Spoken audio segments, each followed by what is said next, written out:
Hello and welcome to the Mushroom Murder Trial podcast. My name is Lisa and thank you so much for your time today. This case is attracting worldwide coverage and I just checked the Newsbank database and there were more than 6,000 articles alone in Ms Patterson's name, and that was just for newspapers and the internet and just in Australia as well, and apparently the court is packed with journalists. Anyway, I'm excited today because I'm trying out some new software, Adobe Podcast, so let's see how it goes. Quick reminder, before we launch into today's update, head to mushroommurdertrial.com to subscribe to my newsletter. And if you haven't yet, please make sure you subscribe to this podcast on your preferred platform so you never miss an episode. Now, as we know, the case background is the defendant is Erin Trudy Patterson, age 50, of Leongatha, Victoria. The charges are 3 counts of murder and 1 count of attempted murder, and her plea is not guilty. The news we received on Friday is that this triple murder trial will sit for at least tomorrow at this stage. But on Friday, both sides were questioning the prosecution's last witness, leading Senior Constable Stephen Eppingstall. The jury heard that between February 22 and 24, 2022, Ms Patterson exchanged signal messages with Don Patterson, and he was one of the attendees at the lunch, about COVID and his grandson's schooling. Her father-in-law offers to collect books for the children and says he will pray for Erin's health. The pair arranged for Don to tutor his grandson in algebra, which Ms Patterson said he had been finding very difficult. Thank you for the jitsu with son's name. He says it's great and you're good at explaining maths, she wrote.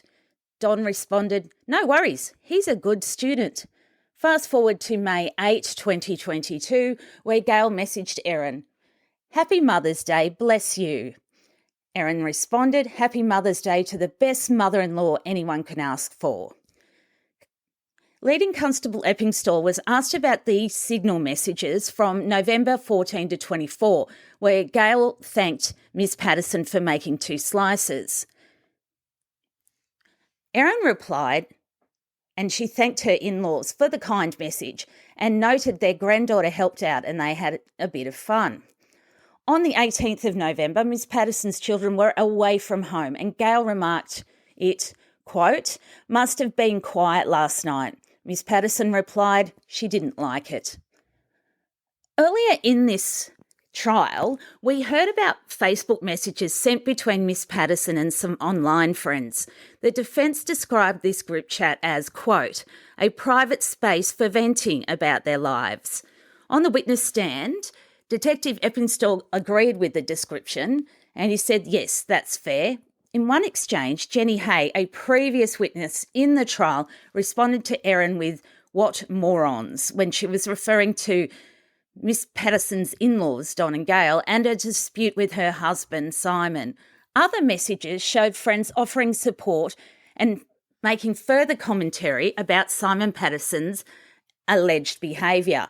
The prosecution had earlier presented messages from this group chat, while the defence added context, including the comments calling the elder Pattersons morons.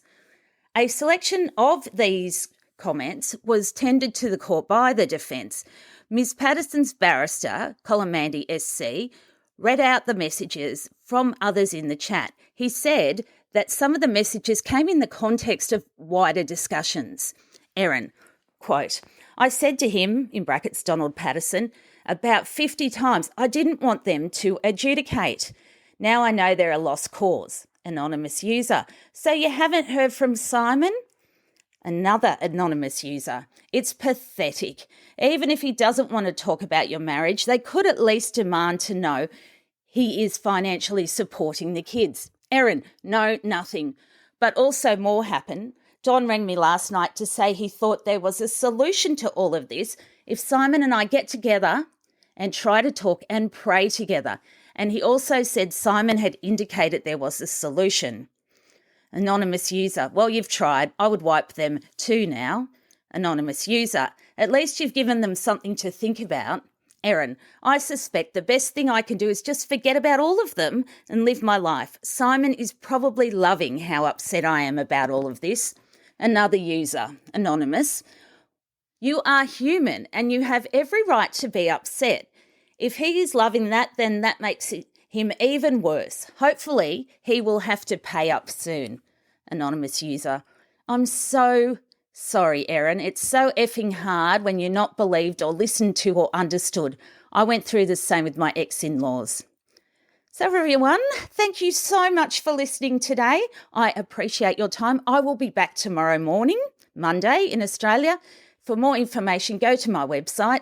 Make sure you subscribe to my newsletter. Now, there's a reason why you need to subscribe on mushroommurdertrial.com. It's packed with news about the trial, but also I've got loads of new content coming. I've got a book coming after the trial, and newsletter subscribers will get first look at everything. I also have something huge, which I'm not allowed to talk about until later, but it's a secret for now. But you can find me on my socials. I will put them in the show notes, the links. And if you feel like rewarding me for the 1 million gazillion hours I've spent on this work, I have a Buy Me a Coffee membership, which allows you to pay $5 one-off as thanks, and I get the coffee. And this goes towards editing, studio hire, liability insurance, equipment, sound and voiceovers. Plus, you'll be getting lots of exclusive material before anyone else. And there's some good stuff on the way. So thank you so much. I hope you have a wonderful weekend, and we shall chat very, very soon. Bye.